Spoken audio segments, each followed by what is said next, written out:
Y amigos de Pandemia Misterio, aquí en este programa en Nocturna RCN, la radio de la gente, la radio que se sintoniza y se suma a esta emisión todos los viernes. Hoy es un placer saludarlos, es un placer inmenso poder conversar con cada uno de ustedes y traer esas historias maravillosas, esas historias enigmáticas, esas historias fantásticas que aparecen en este mundo, en esta realidad y que a veces las desconocemos. Los invito para que, como siempre, ustedes puedan dirigirse a YouTube, a nuestro canal de YouTube, nos busquen como Pandemia Misterio, Pandemia Misterio.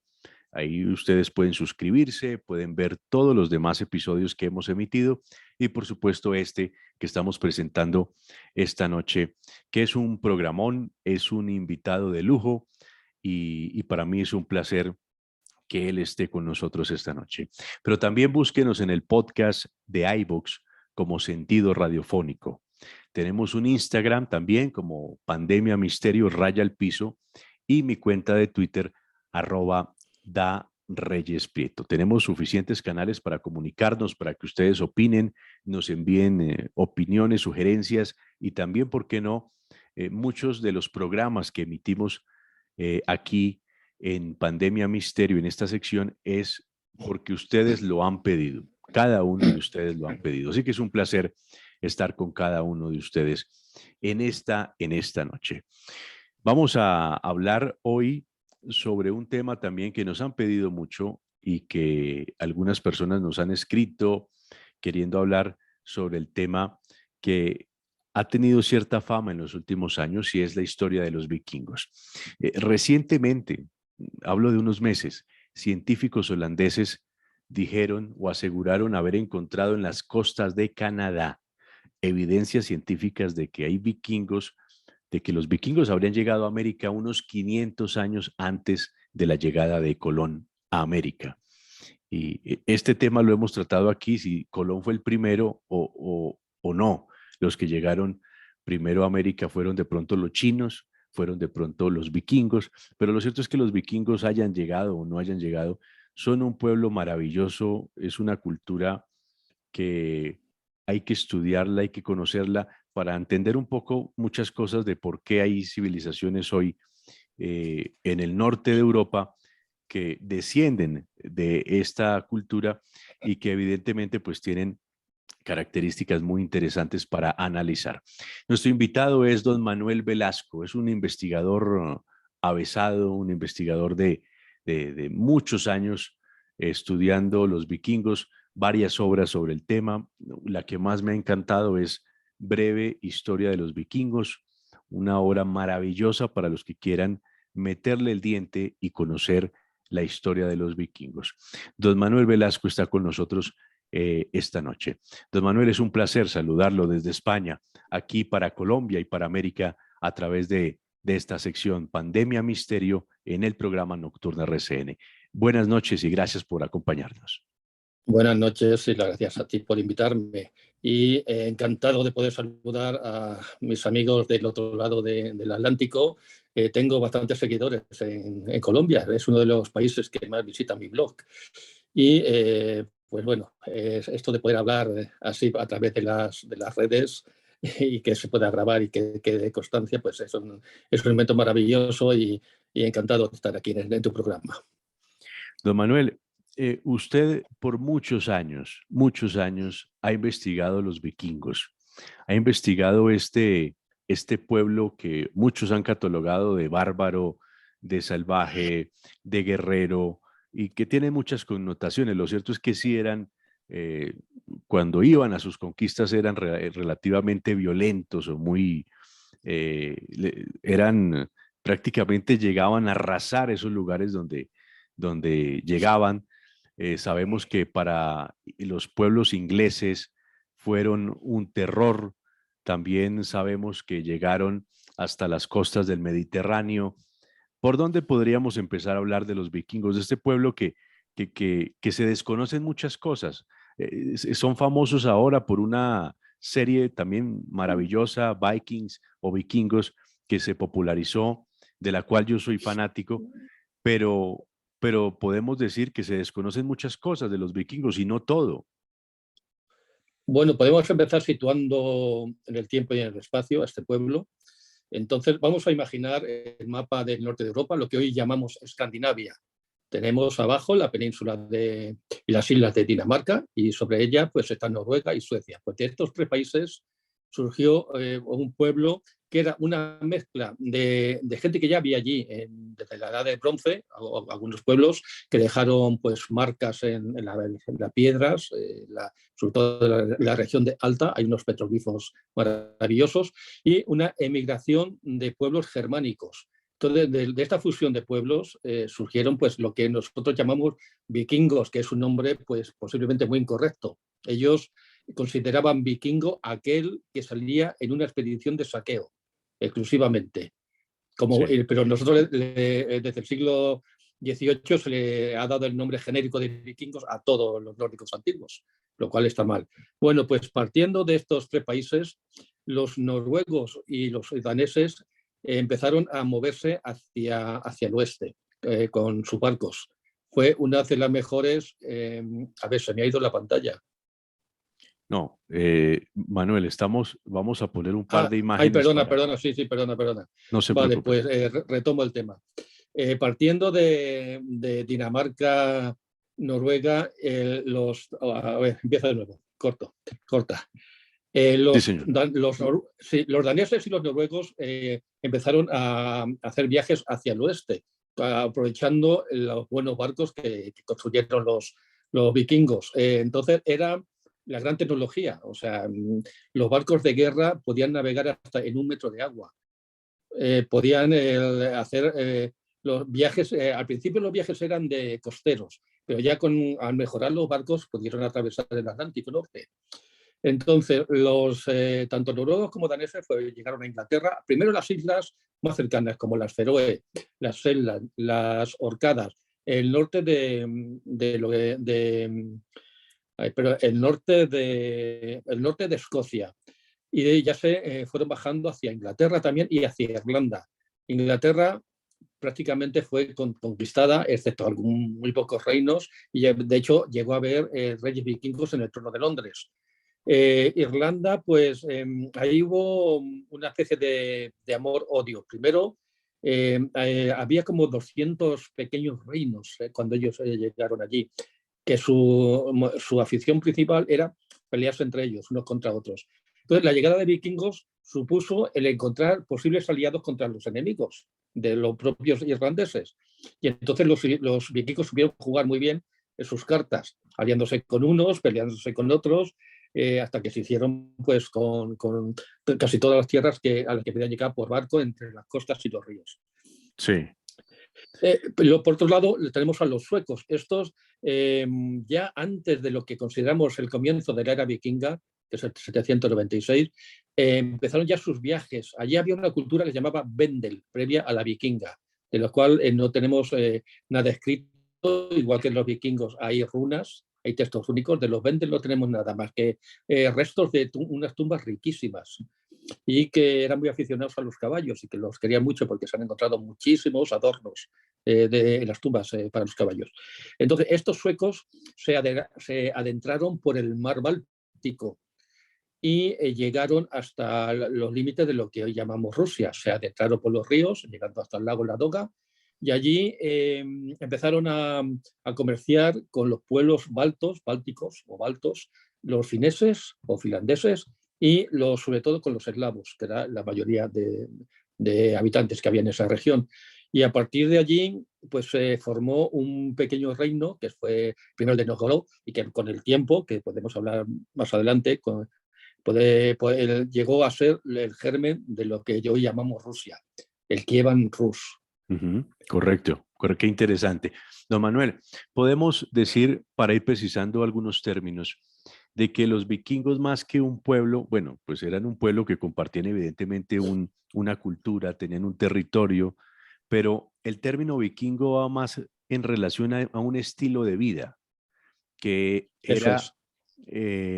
sabemos que eran extraordinarios navegantes, grandes constructores de barcos, y tal vez en lo que los caracterizó y lo que los llevó a ser conocidos es por sus invasiones. Entonces, Principalmente ellos eran agricultores, pero en ese pueblo, en esa región del norte de Europa, lo que hoy es Dinamarca, Finlandia, Suecia, no había suficientemente pues la riqueza que ellos querían, tenían una gran ambición, entonces se lanzan a la mar para ir a buscar nuevos territorios, buscar principalmente oro, otras tierras, y por ahí fue que empezaron por eso se les llama algunos los califican de piratas. Sí, realmente eran piratas también, eran guerreros, eran mercenarios, pero la mayor parte del tiempo estaban en sus granjas, cuidando sus granjas. Esto eran ocupaciones de verano, todo esto que hemos dicho, porque en invierno los mares del Atlántico Norte no están, las aguas del Atlántico Norte no están transitables. Entonces eran ocupaciones veraniegas. Muchos reyes ingleses contrataban mercenarios vikingos para luchar contra otros reinos, y al mismo, igual que adelantantes también con los irlandeses. Entonces, ¿eran especialmente violentos?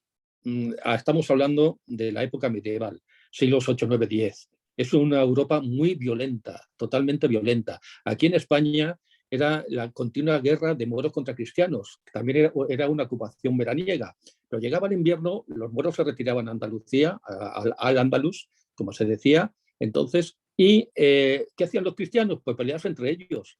El conde fulanito se peleaba con el conde menganito para quedarse con sus tierras, con su castillo, con sus siervos, por una ermita que tenía un relicario de un santo no sé qué y daba peregrinos, lo cual suponía dinero, cosas así. O sea, no es que los cristianos fuesen menos violentos. Lo mismo pasaba en Francia. Ujú. En Francia llegó a haber condes o duques o nobles en cualquier caso que contrataron a vikingos para luchar contra otros para quitarles el castillo.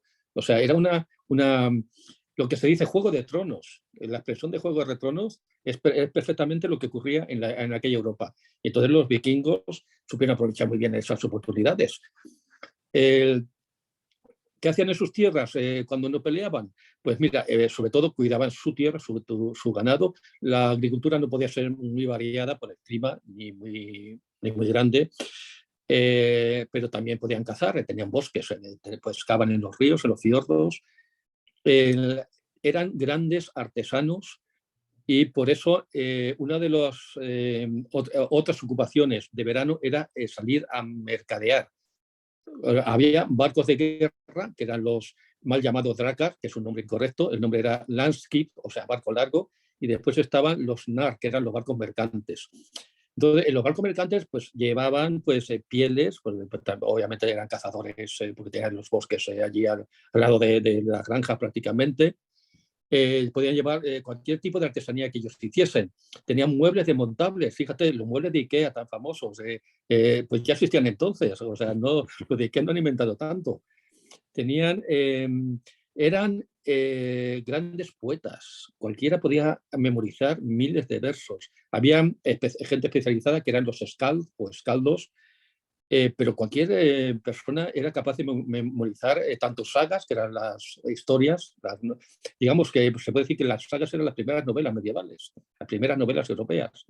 Y las poesías vikingas están consideradas como pues, de la mejor de la poesía medieval europea también. Estamos hablando, don Manuel, estamos hablando de poesía y todo esto con una tradición oral, ¿no? Porque ellos no tenían propiamente una escritura.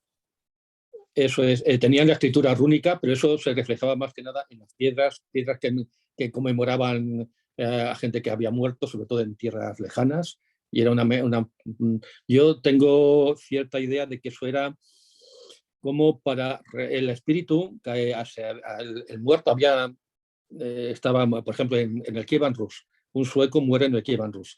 Entonces, claro, no es su tierra, no es su tierra física, pero tampoco es su tierra espiritual. Ujú. Entonces, ese espíritu, ¿de dónde va?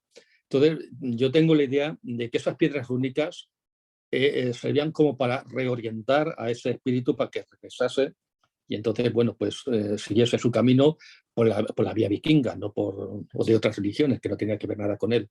Es verdad lo que nos Eh, muestra, lo que nos muestran las series, don Manuel, de que ellos buscan en la llegada a un paraíso que le llaman Valhalla.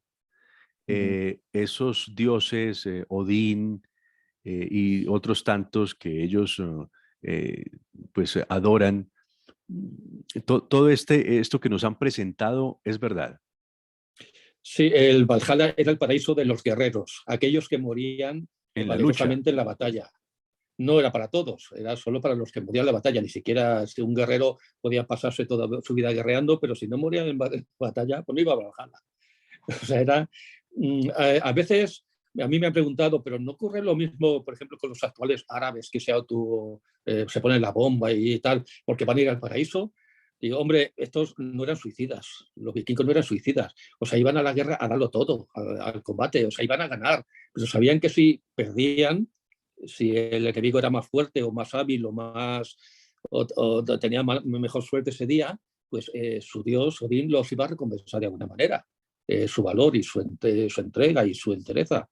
Entonces, este regalo que les hacía Odín a los buenos guerreros muertos en combate, pues era el salón del Valhalla, donde allí, digamos, es la vida ideal de un guerrero en más allá.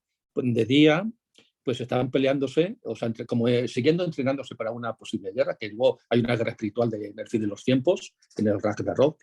Entonces, están preparándose para esa guerra y por la noche, pues es un banquete en los salones ya interiores, un banquete donde lo preside el propio dios Odín, que está allí con ellos. ¿Qué más se le puede pedir qué más puede pedir un guerrero vikingo?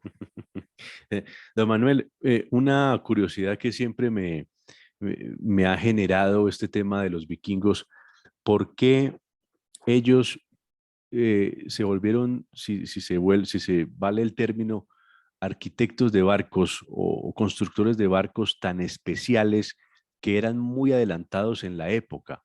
Vemos que sus embarcaciones surcaban los mares de una manera, primero eran muy rápidos y tenían algo que siempre los caracterizaba, ese factor sorpresa. O sea, eran muy buenos navegantes y muy buenos estrategas en el mar. ¿Por qué vendrá eso que no tenían otros pueblos? Por ejemplo, los ingleses tenían una naval pues muy importante o una construcción de barcos importante, pero no a comparación de estos pueblos nórdicos. ¿Cuál sería la razón? Pues no se sabe muy bien cuándo empezaron a construir los barcos y por qué ya desde el principio tenían esa forma, sobre todo los de guerra, tan aerodinámicos, que lo llamaban las cabras de las olas, por ejemplo, en una de sus metáforas, porque podían dar saltos por el oleaje del océano. El, la construcción, había un maestro constructor, o sea, un maestro carpintero de riberas, creo que se llamaban los que construían barcos. Entonces, había un maestro que se dice que primero el barco lo que tiene que tener en la cabeza construido ya antes de Ujú. empezar las obras. Entonces tenía un equipo de gente que él dirigía, entonces algunos los mandaba a cortar ciertos árboles, algunos los elegía él mismo, sobre todo el de la quilla, que tenía que ser de una sola pieza, tenía que ser un árbol grande y fuerte para hacer una pieza pues, con la parte ovalada.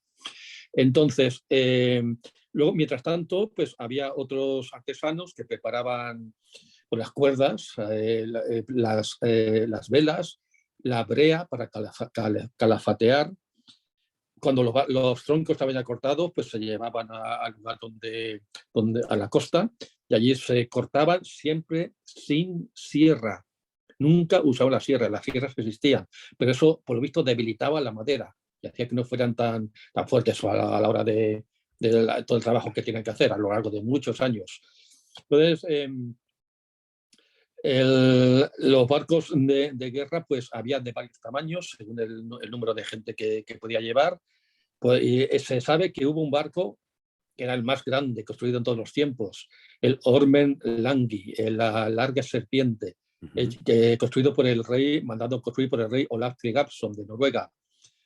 Pero vamos, eso era una excepción. Lo normal es que podían llevar 50 personas, 70, cosas así. Y luego los barcos de mercantes, eso eran menos maniobrables, aguantaban mucho peso, podían llevar hasta 2 toneladas de mercancía.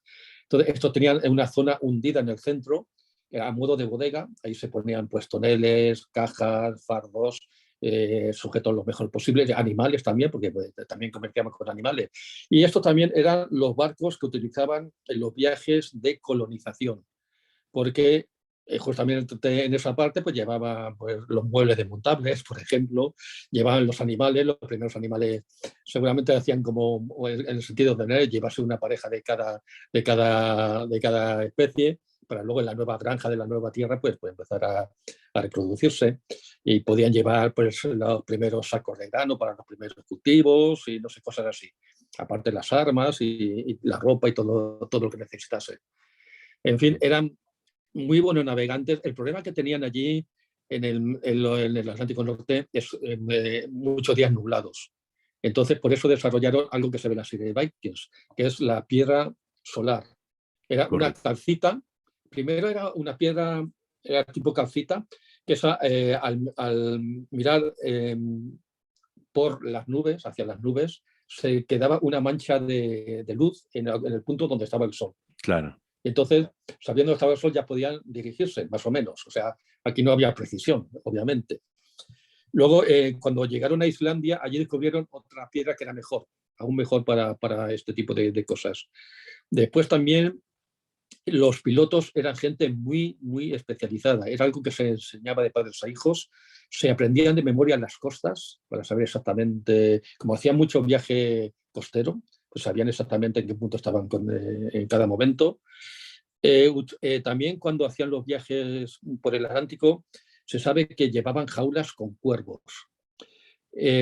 Simplemente cuando estaban perdidos, pues soltaban un cuervo, y si el cuervo empezaba a volar y se volvía al mástil o a alguna parte del barco, es que no No había había tierra tierra. a Sí. la vista. Y si el cuervo ve tierra, va hacia allá, y ellos tienen que seguirla. Hay otra anécdota también muy curiosa con los viajes de navegación, que es que se llevaban unos postes que habían pertenecido a la familia. Por ejemplo, una familia noruega que se decide irse a Islandia. Se llevan estos postes que están en la casa, que pues, se puede haber heredado de 5 generaciones, por ejemplo, y cuando divisan finalmente la tierra de Islandia, los echan al mar y los dejan ahí. Entonces ellos van a la tierra más cercana, pero recorren la costa para ver dónde han acabado estos postes. Ujú. Esto era muy, muy importante, porque el que los postes llegaran a alguna playa o una costa significaba que los espíritus de la tierra los aceptaban. Si los postes no llegaban, se rompían contra unos escollos o algo así, mejor vete, porque los espíritus no te aceptan y te van a hacer la vida imposible, y al final tu familia va a sufrir, vais a morir, o los que sobrevivan se tendrán que volver. Esto era muy importante para ellos. Qué Entonces se sabe interesante. que el primer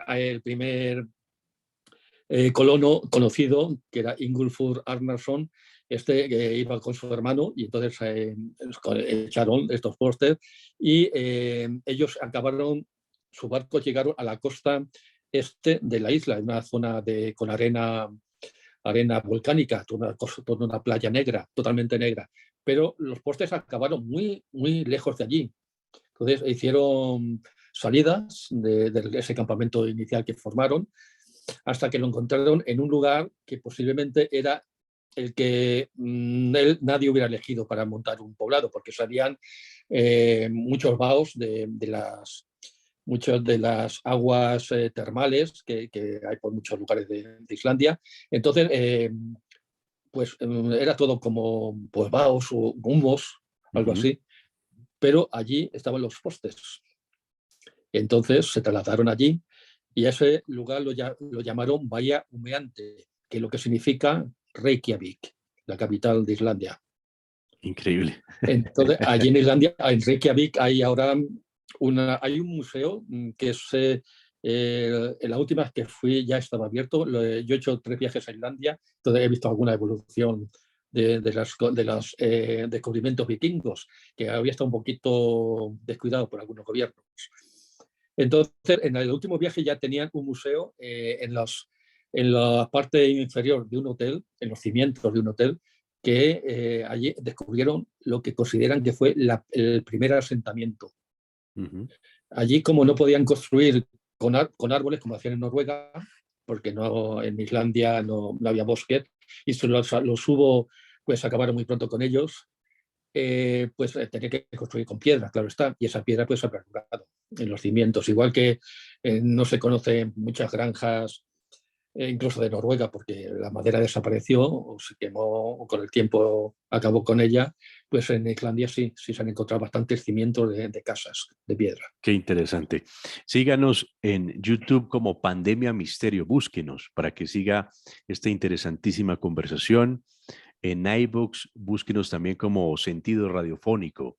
Participe con nosotros hoy hablando con un gran investigador que nos trae esta apasionante historia de los vikingos, don Manuel Velasco, autor de una obra magistral para los que quieren en habla hispana conocer el tema de los vikingos. Se llama Breve Historia de los Vikingos, entre otras más que él ha escrito.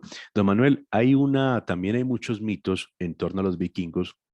Usted va a ver un cambio de pantalla ahí, no se asuste, tranquilo. Vale, vale. Y es, Oye, me gustaría hacer una puntualización con el libro. sí señor, con mucho gusto. Vale. En este libro, que buscar la edición extendida, es una segunda edición.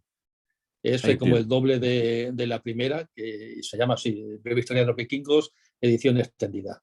Perfecto. Tiene mucha más información, porque eso fue la edición del 10º aniversario del libro, y entonces, bueno, pues ahí puse bastantes cosas que había descubierto en esos 10 años. Por supuesto, muy importante esa apreciación, don Manuel.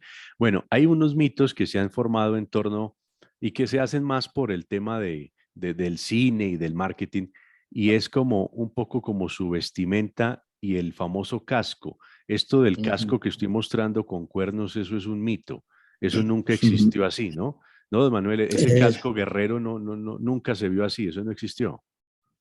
Pues una cosa bastante absurda. Imagínate un guerrero con espada que tiene que estar haciendo movimientos muy cercanos a su cabeza y que tiene que estar esquivando sus propios cuernos. O que alguien le llegue por detrás y y lo engancha, pues, y lo inmoviliza. O sea, es un poco estúpido y un poco tonto, pero es una imagen que ha perdurado mucho y que empezó en Suecia, cuando en la época del romanticismo europeo, cuando cada pueblo, después del neoclasicismo, que era todo Grecia y Roma como cultura antigua europea, pues empezaron cada pueblo, cada nación empezó a mirar su propio pasado. Y entonces los suecos encontraron a los vikingos, que también los tenían muy olvidados. Entonces hubo un libro que fue fundamental, que se llama La saga de Fritjof.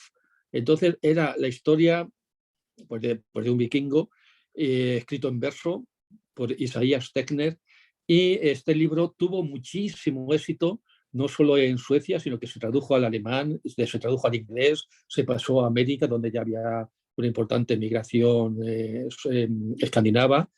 Y en este libro tiene dos grandes malentendidos. Uno de ellos es el de los cuernos, que perduró luego en el cine, en los cómics, pues muchas historias con imagen. Y el otro es de llamar vikingos a todos los nórdicos antiguos. Claro. Simplemente como cuando ya hemos visto que eran solo aquellos que salían en una expedición de saqueo. Don Manuel, el tema del traje, vemos que los guerreros principalmente tenían dos elementos que no les podían faltar. Uno es su famoso escudo, el escudo que a veces venía pintado con las runas y todo esto. Me estoy basando es en lo que nos están mostrando en las series, pero es para saber si es verdad o si hay sustento histórico en eso de lo que estamos hablando. El famoso escudo y también un uso particular que ellos tenían del hacha, ¿no? O sea, vemos los ejércitos ingleses que iban a la guerra con lanzas, con espadas, y los vikingos, además de usar también, pero creo que la espada fue un poco más tardía, pero principalmente fue el hacha con lo que ellos luchaban, los guerreros. Así es, el escudo, pues un escudo redondo de aproximadamente 1 metro de diámetro. El hacha tiene un sentido, es que las espadas eran carísimas pero exageradamente caras, igual que las cotas de malla. Entonces, un joven que salía en una expedición de saqueo simplemente pues para foguearse, como se dice, para tener sus primeras experiencias, para iniciarse como guerrero y cosas así, pues no podía permitirse llevarse una espada. Entonces había, en las granjas había hachas, era como una herramienta, un utensilio que todos sabían usar. Entonces, seguramente un joven que saliera eso en su primera expedición o en la segunda y tal, pues iba con un hacha normalmente. Y la espada, pues posiblemente la primera que consiguiese fue una que le robe al enemigo, al enemigo muerto. Simplemente era una cuestión económica, más que nada. Claro. Las cotas de malla y los cascos metálicos también. O sea, no era normal que llevas el casco que se han encontrado muchos, pues es un casco cónico con una protección nasal. Pero esto tampoco era muy habitual porque también era inmensamente caro, enormemente caro. Eh, Don Manuel, el tema de los peinados, es que mucha gente me escribe y me dice que les llama la atención, hasta aquí en Colombia ya hay en algunas barberías o peluquerías que hacen dizque peinados vikingos, cortes vikingos. Entonces, rasuran la nuca y dejan cabello solo en la parte superior de la cabeza. Esto también es un mito, ¿no? Bueno, en los 3 siglos de la era vikinga, la vida evolucionó, las modas, las costumbres y también en los peinados, pero es que estos peinados no son vikingos, son normandos. Ujú. Los normandos descendientes de vikingos, pero ya eran franceses, o sea, era Claro. una moda de la Francia feudal medieval. Entonces, aquí se ha puesto como una moda desde el comienzo de la era vikinga, con lo cual es absurdo, es muy absurdo. Lo normal que los vikingos, pues, les gustaba cuidarse. Fíjate que se han encontrado cantidad de peines, muchos de ellos con el nombre en runas de su dueño. Le gustaba acicalarse. Cuando llegaron las modas de Oriente a través de la ruta del Volga y del Dnieper, y ellos llevaban sus productos, pero también volvían con los productos orientales, pues se puso de moda, por ejemplo, la seda, la tela de seda y hacer ropa de seda. También se puso de moda pues una cosa que usaban los árabes para pintarse los ojos, que daba más, hombre, daba un punto de así como de más fiereza. Ujú. Eh, pues la vida fue evolucionando, pero yo no creo que los vikingos usasen, me refiero a los daneses, noruegos, suecos y después irlandeses, usaron ese tipo de peinados, que era una cosa muy de los normandos. Por Los normandos supuesto. luego ya acabaron conquistando Inglaterra después de la guerra de Hastings. Posiblemente en esa Inglaterra, Nueva Inglaterra, ya que no era ya sajona, sino que era normanda, tal vez impusieron ese peinado, igual que se impuso el idioma francés. Ahora hay muchas, cuando viaja ahora por Inglaterra, pues se ve, si se visitan castillos, se ven los escudos de esa familia noble con un lema y muchos tanto en francés, un letrerito en francés. Eso viene de la época de los normandos. Claro, es que antes de ser el inglés un idioma universal, el francés también lo fue, como lo fue el latín, por ejemplo. Entonces, Uh -huh. es evidente que existan pues rastros de esa influencia de ese idioma en un momento histórico particular. Entonces, quería terminar con esto. Entonces, una de las malas cosas que ha hecho esta serie, ha hecho muchas buenas, pero una de las malas es hacer que en España se hacen muchos festivales de recreación histórica y en Europa también, pero bueno, en España después de la serie se pusieron muy de moda y creo que ha llegado a haber, antes de la situación sanitaria que sufrimos, creo que llegó a haber hasta 10 festivales distintos en el país. Entonces se veían muchos guerreros neovikingos a la moda de la serie, no a la moda vikinga. Claro, Y tanto en los festivales europeos también. Bueno, pues es también el uso del cuero como vestimenta. Los vikingos usaban básicamente el lino en verano y la lana en invierno. Cuero, pues el cuero seguramente tiene mejores usos que el de la ropa. Y aquí pues todo es cuero porque eso tiene un sentido cinematográfico. claro. El cuero queda muy bien en pantalla. Puede tener sus brillos y sus cosas y queda muy bien en pantalla y las prendas naturales no nos lucen tan bien. Así es.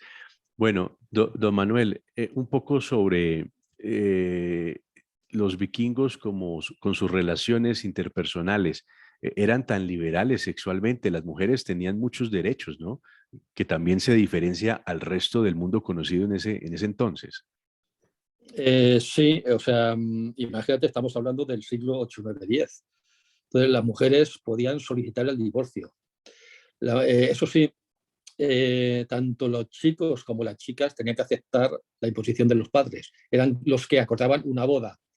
Entonces, siempre se hacía, pues, o bueno, los padres o ya eran amigos, los de ambos padres, o se buscaba una situación económica mejor para que, por el buen nombre de la familia, cosas así. O sea, eran pactos sociales.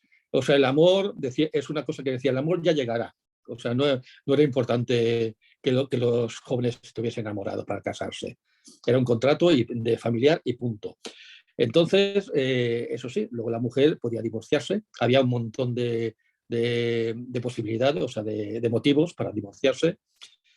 Y si una mujer divorciada o viuda, eso sí, ya podía elegir marido. Ya no tenía que contar con el padre, ni con hermanos mayores, ni con nada. Ya tenía esa libertad. Una mujer vikinga también podía heredar y disponer de su herencia. Eso ahora se dice, bueno, qué tontería, pues hasta hace 4 días, en tiempo histórico, las mujeres en Europa no han conseguido eso. Sí. Aquí en España, por ejemplo, una mujer podía tener dinero que heredaba de sus padres en una cuenta bancaria, pero era el marido el que le tenía que autorizar si ella quiere sacar dinero y tenía que firmar un papelito. Esto hace, en términos históricos, hace 4 días. Pues las vikingas ya hacían mucho más que eso. Cuando en una granja pues salían de... Bueno, en una granja hay un yard, que es un término, como un jefe territorial, con el nombre de yard, y digamos que se dirigía pues una operación de saqueo. Entonces se va con su barco, con su gente, se quedan las mujeres, se quedan los ancianos, se quedan los niños, se quedan los esclavos. Pues el mando de la granja no se queda a un hombre de confianza, como ocurriría en otro lugar europeo, se queda a la esposa, la Husfreya. Husfreya es ama de casa, pero claro, en el sentido con mayúscula, digamos, ama de casa con mayúscula. Esta Husfreya llevaba las llaves de los arcones donde se guardaban las cosas valiosas, la llevaba colgando de un broche, como signo de autoridad. O sea, yo soy la Husfreya y aquí que no me tosa nadie. Y se supone incluso también, se da por sentado que aunque estuviera el marido y estuvieran los hombres ya de regreso, la organización de la granja pues lo llevaban ellas realmente. Ellas las que se ocupaban de todo y llevar en la cabeza todas las cosas que había que hacer. Luego había una cosa que era fundamental, exclusivamente de ellas, que era la elaboración de la cerveza. Se Qué supone interesante. que, hombre, se bebía, entonces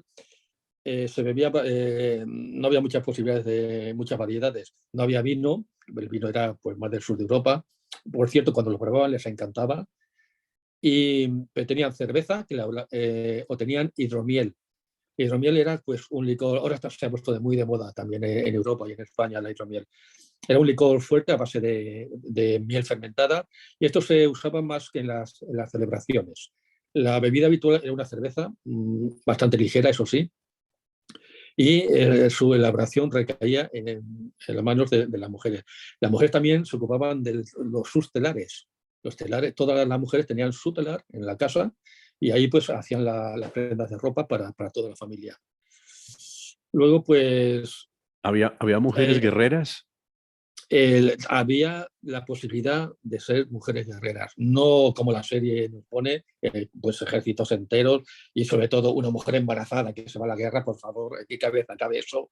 Ninguna vikingo ni vikinga se le ocurriría una tontería así, pero eso queda muy bien. ¡Ay, qué heroína! Fíjate, está embarazada y yo tengo que luchar. No, respetaban demasiado a los niños para hacer eso, los vikingos. Entonces, es una sociedad rural.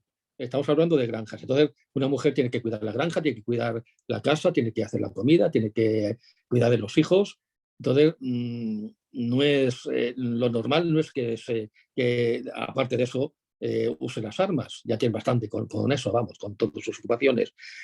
Sí eran más guerreras, por ejemplo, cuando iban a Inglaterra y estaban rodeados de enemigos. Entonces, ahí todos tenían que saber defenderse. Entonces, han encontrado muchas tumbas comunes, de esta de que todos los muertos los meten en una fosa común y que hay esqueletos de mujeres y que están todas aquí. Las Esquialmon eran doncellas del escudo, literalmente. Y estas eran las que elegían, a pesar de todo, pues no querían la vida granjera, familiar y tal, y elegían el camino de las armas. Entonces sí, sí podían hacerlo. Ahora, ¿cuántas hacían eso? Porque es muy duro. O sea, elegir el camino de las armas es muy duro para un Claro, hombre y para una mujer, pues posiblemente más. es verdad. Hay leyendas antiguas entre los vikingos de mujeres hay una que tiene una historia muy graciosa, la querían obligar con alguien que ella no quería para nada, no le gustaba nada. Su padre se empeñó en que tenía que casarse con ese chico y ella se escapó con algunas amigas y con un barco y se convirtieron en piratas en el mar Báltico. O sea, un barco de piratas femeninos por el mar Báltico. Hay muchas leyendas de este tipo de mujeres. Otra que su marido, al casarse, su marido le impuso dejar las armas, pero resulta que al marido lo van y lo secuestran. Entonces tuvo que ir ella a tomar las armas para liberarlo. Y a partir de entonces ya el marido no le exigió nada más. Cosas así. Pues interesantísima esta historia de un pueblo del cual sabemos mucho o no sabemos nada, sino que tenemos muchas referencias en la actualidad por series, por mucha literatura también que ha aparecido, pero que podemos decir que son un auténtico enigma por costumbres, por todo lo que hicieron en su momento. Don Manuel, viendo la voracidad que tenían estos vikingos, todo lo que hicieron con otros países cuando hicieron sus campañas, es posible, podríamos decir, inicié esta conversación haciendo referencia a un descubrimiento que se hizo en Canadá, donde al parecer hay algunos vestigios de origen vikingo y que datan a unos 500 años antes de la llegada de Colón a América. Podría ser, no puede ser descabellado decir que los vikingos llegaron a América mucho antes que Colón. Totalmente cierto, pero no porque se haya dicho ahora. Eso es algo ya que estaba en las sagas vikingas. Hay dos de ellas, la saga de Eric el Rojo y la de los groenlandeses, que ya nos hablan de esta llegada de los vikingos a un lugar que ellos llamaron Vinland. Entonces, ese lugar está en la zona de Labrador, por Canadá, en un sitio concretamente que se llama Lands of Meadows. Entonces, ahí se han encontrado, después de investigar por la costa y pasarse muchos años, hubo una pareja noruega que se encontró vestigios de un poblado. Entonces, había unos cimientos de madera, o sea, unos cimientos, perdón, de cimientos de piedra cuadrados. Los nativos americanos pues no hacían edificios de piedra, vivían en los tipis, en los típicos tiendas de campaña, los tipis. Entonces se encontraron restos de una fragua, restos de metal. Los nativos estaban en la edad de piedra. Entonces no corresponde para nada a un asentamiento de nativos americanos. Eh, También se han encontrado, porque en las sagas se habla de unas islas a las que llegaron, unas pequeñas islas a las que llegaron antes de asentarse en esta Vinland. Entonces, en una de ellas se han encontrado también algunos restos en los 2 últimos años. Entonces, se siguen las investigaciones por ahí, pero vamos, no es nada descabellado. O sea, si miramos el mapa, Leif Erikson, hijo de Eric el Rojo, que fue el primer colono de esta nueva tierra, partió desde Groenlandia. Si miramos el mapa, está muy cerca, Groenlandia de la costa de Canadá. Era cuestión Claro, de tiempo de que alguien pues llegase allí. De hecho, no fue el primero que ha visto América, porque un amigo suyo, arrastrado por una tormenta, yendo desde Islandia hasta Groenlandia, pues vio una isla, una tierra nueva. Entonces, al regresar a Groenlandia, lo contó. Entonces, bueno, era cuestión de tiempo que se organizase pues una nueva expedición, y en este caso fue el hijo del mítico Eric el Rojo, que fue el que descubrió o el primer colono de Groenlandia. claro. Y es que, por ejemplo, don Manuel, en el centro de Colombia, lo que nosotros llamamos el altiplano cundiboyacense, que es todo el centro de nuestro país, aquí hubo unas agrupaciones, hubo unos grupos indígenas, unos pueblos indígenas amerindios eh, que los más fuertes fueron los muiscas, por ejemplo. Ellos tenían dentro de sus creencias, dentro de su mitología, aparece Bochica. Y Bochica, ellos lo catalogan como un dios civilizador. Es decir, les enseñó técnicas de agricultura, les enseñó a canalizar ríos, les enseñó el sistema de riego, bueno, todo esto. Y Bochica es muy curioso porque dicen que era un hombre rubio de 2 metros de alto, ojos azules, muy blanco, y que según los expertos y los investigadores, pues tiene la época en lo que en los muiscas, su edad de oro, pues se cataloga a la época en la que ya los vikingos habrían tenido ya como su edad madura, ya después de que ya habían invadido varias zonas de Europa y se habían lanzado al mar a otras exploraciones. Entonces, algunos aseguran que ese Bochica, ese dios civilizador, pudo o podría haber sido un vikingo que habría estado por estas tierras. Entonces, esto no tenemos certeza histórica, pero pues detrás de la leyenda siempre hay un trasfondo de verdad y puede que haya sido así, ¿no? Sí, además hay en varios lugares está la leyenda de los hombres blancos que llegaron aquí con barba, hombres barbudos Mm.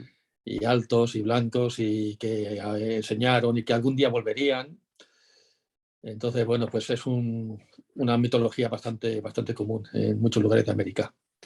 Don Manuel, ¿con qué le gustaría terminar esta grata conversación? Ha sido una velada maravillosa. ¿Con qué le gustaría terminar puntualizando algo que quiera decirnos en torno a los Hombre, vikingos? hemos apuntado un poquito lo del Kievan Rus. A lo mejor podemos hablar un poquito más de esta región.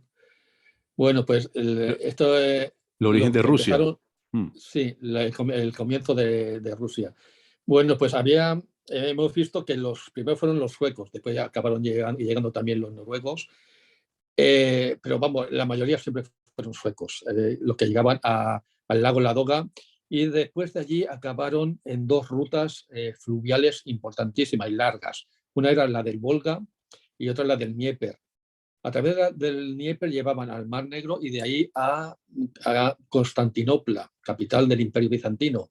Era como el Nueva York de la época, donde llegaban todos los mercaderes de cualquier lugar del mundo, todo tipo de mercancías. Entonces, bueno, pues entre medias estaba la ciudad de Kiev, que todavía sigue siendo la capital de Ucrania. Ese reino se llamaba Kievan Rus y se fue ampliando y con el tiempo pues llegó a ser Rusia. En la ruta del Volga era más amplia, mucho más amplia, pasaba por la tierra de los búlgaros y acababan, después de atravesar montañas, mares, desiertos, acababan en Bagdad y en Samarcanda. Estas dos ciudades eran parte de la ruta de la seda. Entonces, imagínate estas dos rutas unidas. La primera ruta vikinga desde Groenlandia, todo el Atlántico Norte, todo el Báltico, toda Rusia, Kievan Rus, dando la vuelta por el Volga hasta llegar a estos dos puntos que continúa su ruta hasta Pekín, hasta perdiéndose en China. Entonces, mira, eso es una de las cosas más maravillosas que encuentro yo dentro de la historia vikinga. Estas Sí, rutas comerciales, claro. por donde circuló el comercio y la cultura, también hubo guerreros, obviamente. De hecho, el emperador de Bizancio tenía la guardia varega, que eran de vikingos. Se fiaba más de los vikingos para que lo cuidaran personalmente que de su propia gente. Entonces, Impresionante. hubo muchos vikingos que hicieron fortuna allí como dentro de la guardia varega, porque ahí pagaban muy bien.